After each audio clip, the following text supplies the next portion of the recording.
All right, injuries for today. Cleve Farrell, knee won't practice. Greenlaw, Achilles won't practice. Logan Ryan, groin won't practice. Armstead, foot, knee limited. Odom, bicep limited. All the other guys who've been hurt are full. Full. Yep. Kyle, tell us about Joe Barry and what are the characteristics of his defense and how do they look on film against Dallas to you? They looked real good versus Dallas. I think they've looked, haven't got to watch much of them until these last 10 days, and obviously picked it up a lot more these last 2 days. But I think they're a very good defense. The numbers don't always tell the truth. They had a couple games that got some cheap yards, but they're good in the run, good in the pass. They can get to the quarterback. They're extremely sound. They're getting healthier. Ton of respect for Joe. Got to work with him my first couple of years of my career in Tampa. He's been involved in a number of different defenses, and playing against him a few times with the Rams and in Green Bay, his scheme just keeps getting sounder and better. After Sunday, after learning at 4:30 p.m., how quickly did you guys get to work on the Packers? We were already in here, so we were doing it that day. We had mixed in a little bit earlier in the week, hitting up a couple teams, but started really focusing on them halfway through the second quarter. Then they scored at the end of the second quarter, so I kind of did both at halftime, and then third quarter I was set on one team. Development Jordan Love has made throughout the season to where he is now? He's come a long way because he's playing at such a high level. To get thrown in there early in this year and have to go through some ups and downs, which he did some good things earlier in this year too, but to not win all those games, kind of when you're with a tough record in your first year, the pressure that comes with that, and just to watch him each game, he's been consistent. For him to take care of the ball the way he's done has been unbelievable. I mean, the 21 touchdowns and 1 pick, I think over the last 10 games is unbelievable. He's extremely consistent in what they're asking him to do. Matt is very good at coaching the quarterback, and you can see that their quarterback is buying in and plays very well in their system and makes a lot of plays, has a big arm, and is a big dude too. 2-5 this season. What's been the key to their turnaround? Probably not turning it over. And when you don't turn it over, no matter what happens, you got a chance to win in every game. The fact they've only had 1 pick in 10 games is unbelievable. And when you start getting a running game going with that, with a real good defense too, doesn't surprise me at all. How much of a benefit was it for you to be able to get a head start on Sunday on your opponent? I don't know. I'll tell you after our game Saturday. Sometimes it can be a benefit, sometimes it's not. I mean, it depends on how the game unwinds, but sometimes having a short rest can help. Sometimes it hurts. So you see how it plays out, but I don't really overthink that stuff much. I know the focus is always on the punting yet, but so much attention this season was on Eagles, Cowboys, you guys maybe shaping it up for a showdown. And some amount of surprise for both those teams to be gone before you even start playing? I would say so before we got into the playoffs, just because we hadn't really studied Green Bay and watched them. Once we had those 10 days to kind of view a lot of people, then you realize that they had a good shot. I mean, didn't know who was going to win, but so it didn't surprise me what happened. Dallas is a good team, so just the way it started out was a little surprising. But once you watch the tape and you really get into Green Bay and you really think of their numbers and you really watch their players and how they're doing it, it doesn't surprise me at all now. What's the hallmark of a Matt LaFleur offense and a Matt LaFleur team? I'm not sure. I mean, I think they change each year, and it's definitely different with Aaron not there. I think it looks a little bit more similar to how I know Matt and his offense, and that was always mixed in with Aaron too. Anytime you have a quarterback who's played a long time, you're always going to just mix all that stuff in, but it looks a little more consistent with what he's done earlier in his career and just how they're balancing it out. And Matt's going to get his guys to play hard. He's always going to be honest with them, and Matt's a very high character guy who understands scheme very well. How serious is Greenlaw's Achilles issue? He said tendonitis last week, and is it something where he might be able to practice tomorrow? Yeah, he'll be able to go tomorrow. We just pushed him hard yesterday, just so we want to take a day off before we push him again. How about Logan Ryan? He should be good by tomorrow. He's got to pass a couple more things. Is there a hope that George Odom can be activated for the first game? Yeah, there is a hope. He's given himself a chance, just being able to watch him a little bit last week, and we'll see how these two go, and you could have a chance this week. It's been a while since you coached with Matt, but how much when you watch them do you see, oh yeah, I know that, I get that, or how much has it changed? Similar. I mean, it's like that with a bunch of people. I mean, scheme changes just like ours does all the time. Things evolve, and especially with your players, but it's fun watching them with a young quarterback. You know, I mean, Matt and I coached quarterbacks together for a while, just technique and certain things, and you can definitely see how he's been coaching his guy, and he's done a hell of a job with them, and it seems like the quarterback's made it pretty easy for him too. Following up on Tim's question from before, is that the thing with the playoffs, that you almost have to take out all your preconceived notions from the regular season as it's a new season in some ways? Yeah, I mean, you prepare off the film that you have, but I mean, I just keep telling our guys, no matter what. I mean, we clinched the 1 seed, it feels like 100 days ago. And you got all this time, and everyone wants to talk about all this stuff that leads up to it, and there's a lot of stuff to think about, but it comes down to what you do in 3.5 hours. And if you got a little amount of time to prepare for that, a lot amount of time, you know, if it's a team you've played 3 times, a team you haven't played in 2 years, there's lots of things to think about and talk about. All we try to do is study the film and prepare for how those 3.5 hours will go.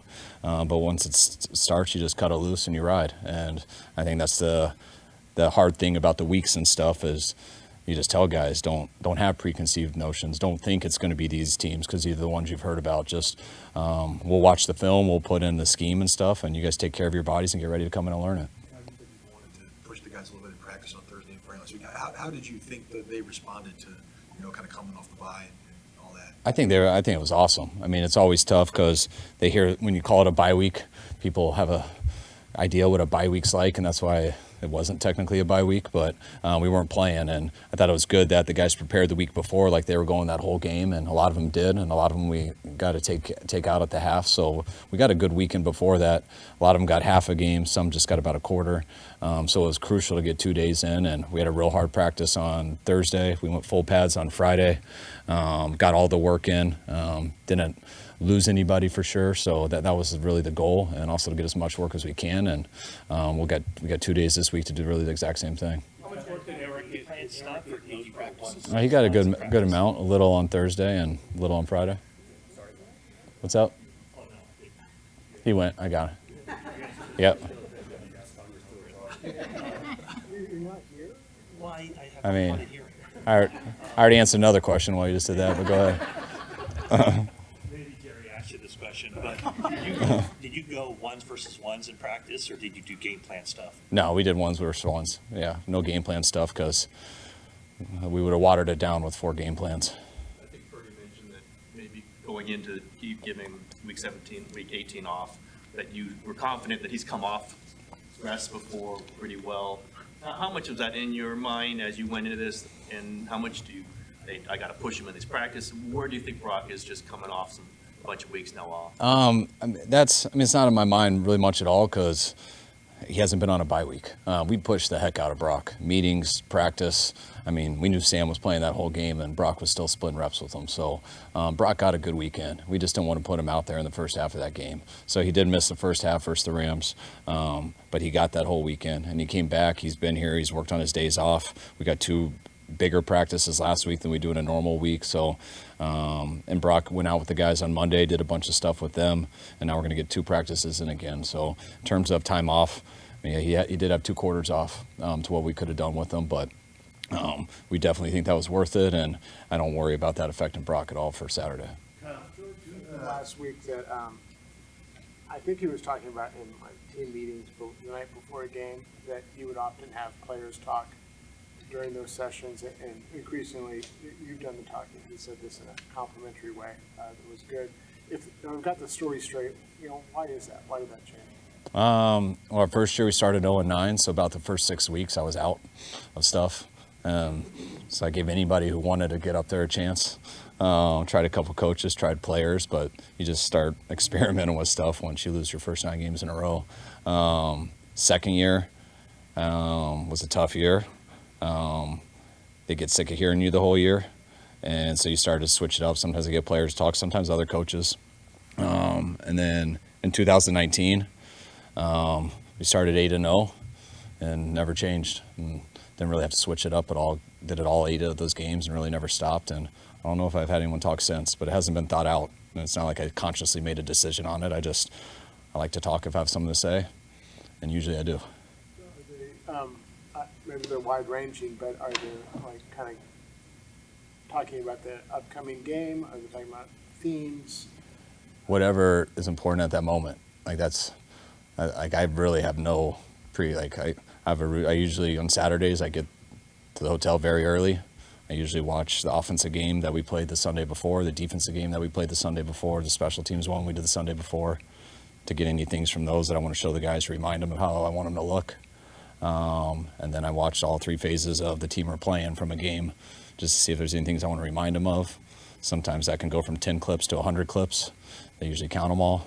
And then I just go with what I feel like, that whatever our team needs at the moment. But I'm not a good storyteller or anything like that unless there's a story to be told at the moment. So just see what we need. Have you approached Kyle Shanahan about getting a custom jacket from his wife? No, I haven't. But my wife actually was talking about that, but I told her I don't have a number, so you better not wear that. That'll be so embarrassing for us. But no, that was cool. She's awesome, and she does that stuff all the time. My daughter likes to make clothes since she was like 7 years old, so she's always sending her some stuff too that they try to make. So it's awesome. It's cool. Green Bay's unique. I mean, Gutekunst has had 2 really great drafts back to back. They don't have 1 tight end, they got 2. They don't have 2 receivers, they got 5. Does that make it more difficult, you think, for Wilkes and the defensive staff to prepare, knowing that they got any number of guys that could go off in this game? I mean, that's usually the case to me on most good offenses. I mean, whoever has a good player, you still can't force the ball to people. I mean, if you do, it's usually not going to be that good of an offense. So, and when you do want to spread it around, you're not going to be that scared unless you have talent on all those positions. So they've always done a good job. They rarely have a player who shouldn't be out there. They draft well. They keep their own pretty well, and they've done it consistently for a long time. And always when you give young guys opportunities, sometimes there's some bumps in the road, which it sounds like they've gone through with this year a little bit.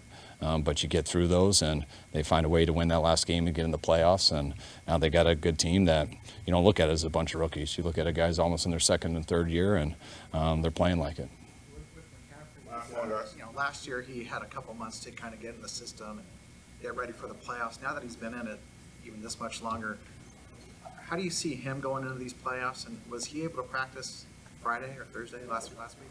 No, he didn't do anything last week. I think he's geared up and ready to go.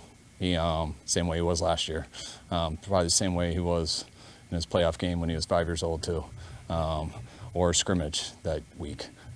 Christian's always the same. He's always waiting for that moment, and he's been waiting for this moment for a while. All right, thanks guys.